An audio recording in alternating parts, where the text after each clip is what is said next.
زدنا في الأجور، زدنا في المنح، والتزمت على أساس أن الأجور، زيادة في الأجور بصفة عامة توصل إلى في بداية 2024 توصل إلى 47%. يعني اللي كان يخلص 3 ملايين يولي يخلص 5 ملايين و800 ولا 600،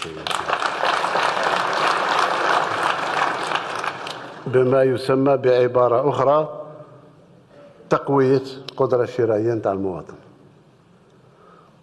ونزيدوا تقوية القدرة الشرائية تجي كذلك بمحاربة التضخم راه ينقص.